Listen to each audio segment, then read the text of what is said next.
시청자 여러분 안녕하십니까? 헬로티비 뉴스입니다. 경기 북부 특별자치도 설치는 경기 북부 지역의 핵심 이슈 중 하나인데요. 경기 북부 특별자치도를 주제로 한 경기도민 공론장이 열렸습니다. 경기 북부 특별자치도의 설치 필요성부터 향후 과제까지 다양한 논의들이 오고 갔는데요. 지지부진한 경기 북부 특별자치도가 탄력을 받을 수 있을지 관심이 집중됩니다. 이재필 기자가 보도합니다.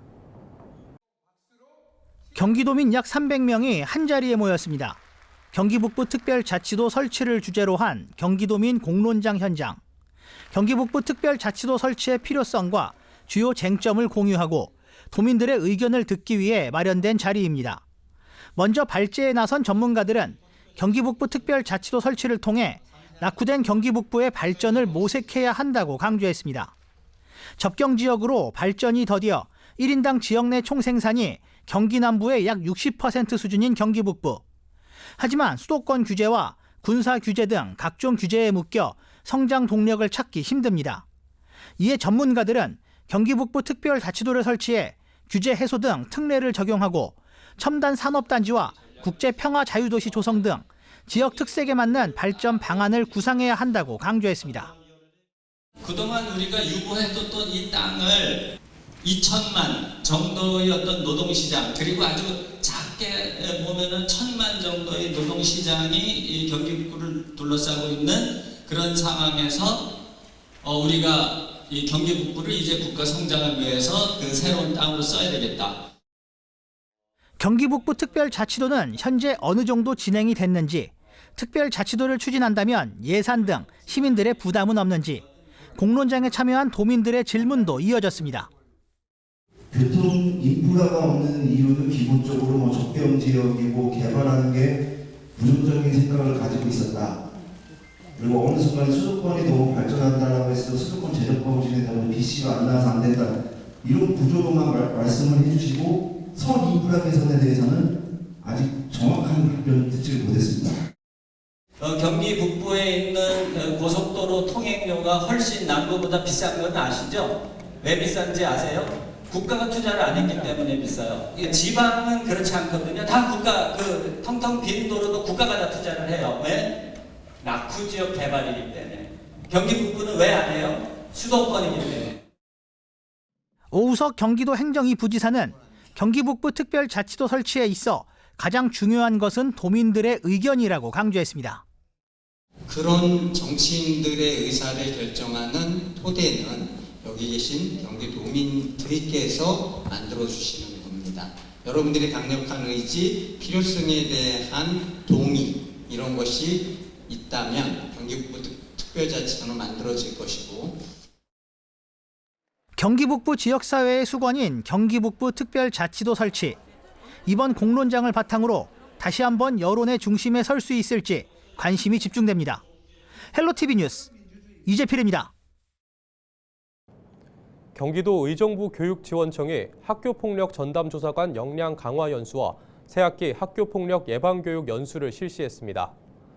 학교폭력 전담조사관 역량 강화 연수는 학교폭력 사안의 신속하고 공정한 처리를 위해 전담조사관의 전문성을 높이고 실무 역량을 강화하는 데 초점을 맞췄습니다. 특히 새롭게 바뀐 학교폭력 전담조사관의 학교 요청제를 통해 학교폭력 업무 생활지도 및 학생 선도 경력, 사안 파악, 정리 역량 등을 바탕으로 학교폭력 사안 조사와 결과 보고 등을 역할을 하게 됩니다. 교원을 대상으로 학교폭력 예방 교육 연수도 진행됐습니다. 연수 프로그램은 학교폭력 조사 업무 이해와 학교폭력 제로센터 원스톱 진행 등으로 구성됐습니다. 의정부 도시공사는 재난 대응과 안전관리 강화를 위해 기존 5명으로 운영하던 기술전문위원회에 건축, 전기, 소방, 통신 전문가 5명을 추가 위촉해 총 10명으로 확대했습니다. 이번에 위촉된 자문위원들은 대진대학교 류동우, 김남준, 김자원 교수, 경민대학교 이용재 교수, 누리구조기술사 사무소 박상원 대표입니다.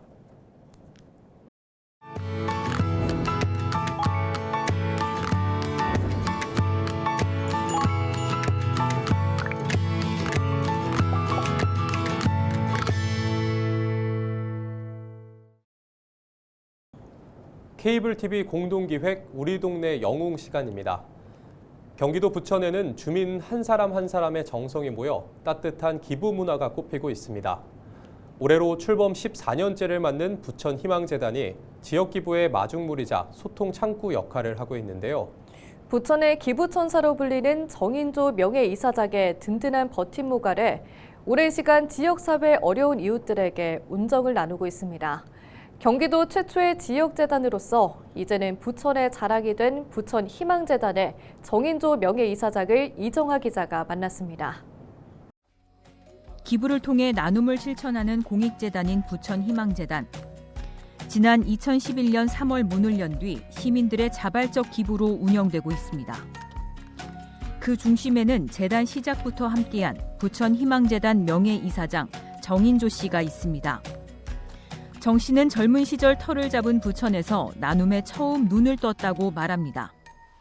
직장인으로 서울 다니면서 우연하게 YMCA 시민대학을 1988년에 만나서 그 안에서 우리 부천 시민사회가 어떻게 보면 뭐 행복하고 맑고 깨끗하고 또 뭐 힘들고 어려운 사람들하고 같이 가야 된다 하는 그런 생각을 조금씩 하게 된 거죠. 정 씨는 지난 2017년 경기 사회복지 공동모금회에 1억 원을 약정 기부하며 부천의 8번째 아너소사이어티 회원이 됐습니다. 올해 74살인 정 씨. 4년 전 칠순을 기념해 고향인 경남 합천까지 무작정 걷기에 도전했습니다. 이 여정이 의미가 컸던 이유는 1km를 걸을 때마다 100만 원씩 모두 5억 원을 기부했기 때문입니다. 우리 나이로 70대는 이제 2021년도에 여름에 임진각에서부터 저희 고향 마을까지 18일에 걸쳐 한 540km를 걸은 적이 있습니다. 고향에 대한 아슬한 추억, 많은 분들이 뒤에서 밀어주고 이래서 완주를 했습니다. 정인조 씨는 지난 2022년 기준 법정 기부금을 포함해 21억 8천만 원을 이웃을 위해 내놓았습니다. 이 기부금은 그동안 지역의 취약계층과 공익활동 지원을 비롯해 기후위기와 탄소중립 기부 등에 쓰였습니다. 이제는 연간 10억 원에 가까운 기부액이 모이는 부천 희망재단의 마중물이 됐습니다. 앞으로 정 씨는 유산 기부를 포함해 30억 원까지 기부하는 목표를 세웠습니다. 나이 들면서 웰다잉 문화운동, 유산 기부 운동입니다. 모범을 보이겠다고 생각해서 작은 아파트 하나를 신탁을 했어요. 제가 죽으면은 그 아파트 재산이 부천 희망재단으로 가게 하는 신탁을 작년에 한번 했습니다. 유산 기부 운동을 하려면 내가 먼저 해야지. 2년 전 부천 희망재단 이사장직을 내려놓은 정인조 씨. 현직에서는 떠났지만 정 씨가 일생 동안 뿌린 기부 철학은 점차 부천 시민의 일상 속에 자리 잡고 있습니다. 부천 희망재단은 지역 출신인 축구 국가대표 황희찬 선수와 함께 기부 문화 조성에 앞장서는가 하면 기부 마라톤 대회를 개최하기도 하고 지난해부터는 일상 속에서도 기부가 가능한 키오스크를 설치해 운영하고 있습니다. 기부 문화는 좀 트렌드가 바뀌고 있다고도 좀 봐야 됩니다. 내가 기부하고 싶을 때 소액이라도 바로 결제할 수 있는 문화를 지금 만들어 가고 있습니다. 투명성을 바탕으로 해서 좀 더 부천에 든든한 그런 재단으로서 계속 오래 될 수 있도록. 정인조 명예이사장의 남은 소망은 하나입니다. 100만 원도 좋고 1000만 원도 좋고 아니면은 1%도 좋고 0.1%도 좋다. 내가 이 지구로 여행을 왔다. 간다는 어떤 그런 하나의 증표로 그런 운동이 우리나라 곳곳에서 확산되었으면 하는 바람을 간절합니다. 지역의 어려운 이웃을 위해 자신이 가진 것을 대가 없이 나누는 마음. 한 사람의 선한 영향력이 지역사회 곳곳을 밝히는 불빛이 되고 있습니다. 헬로티비 뉴스 이정하입니다. 인구 고령화로 인해 지방을 위주로 빈집이 늘면서 전국적으로 100가구 가운데 8가구가 빈집인 것으로 나타났습니다. 대한건설정책연구원이 통계청 주택총조사를 토대로 발표한 연도별, 지역별 미거주 주택 현황 및 시사점 보고서에 따르면 전국의 빈집 수는 2023년 말 기준 153만 4천 가구입니다. 전년 대비 약 5.7%, 2015년 대비 43.6% 늘어난 수치입니다. 지역별로는 경기도가 전체 빈집 가운데 18.6%를 차지했고 경남 8.7%, 경북이 8.4%로 그 뒤를 이었습니다. 경기도 내에서는 평택의 빈집 비중이 11.2%로 가장 컸고 화성 8.1%, 부천 6.3%, 수원 6.1%, 남양주 5% 순이었습니다. 인천시가 광역 노후 준비 지원센터 2곳을 지정해 운영하기로 했습니다. 시는 체계적으로 노후 준비를 돕기 위해 인천 고령사회 대응센터와 국민연금공단 남동연수지사를 광역 노후 준비센터로 선정했다고 밝혔습니다.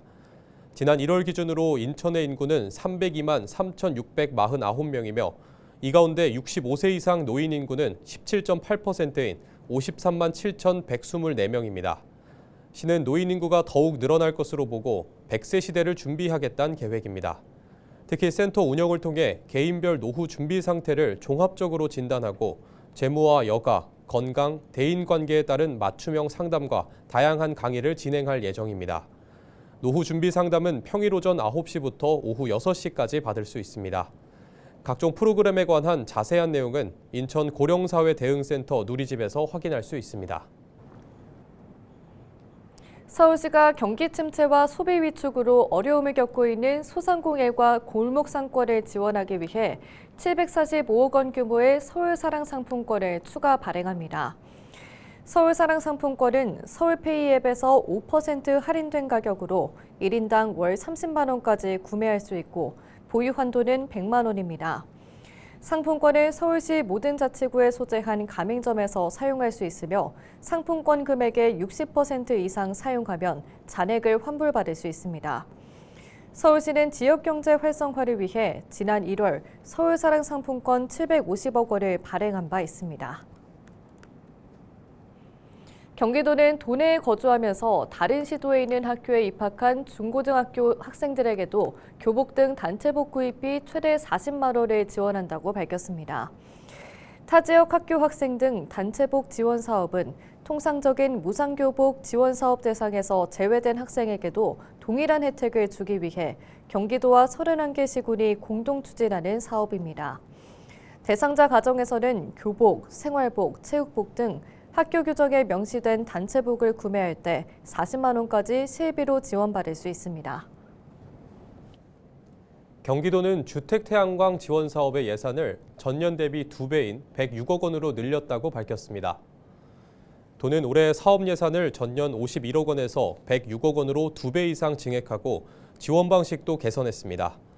주택태양광 설치를 원하는 가구는 많지만 예산 부족으로 지원을 받지 못하는 경우도 있어 도민의 자부담 비율을 30%에서 50%로 높이는 대신 더 많은 가구에 혜택이 돌아가도록 했습니다. 경기도 단독 지원 사업은 일시 납부 또는 분할 납부 중 선택할 수 있습니다.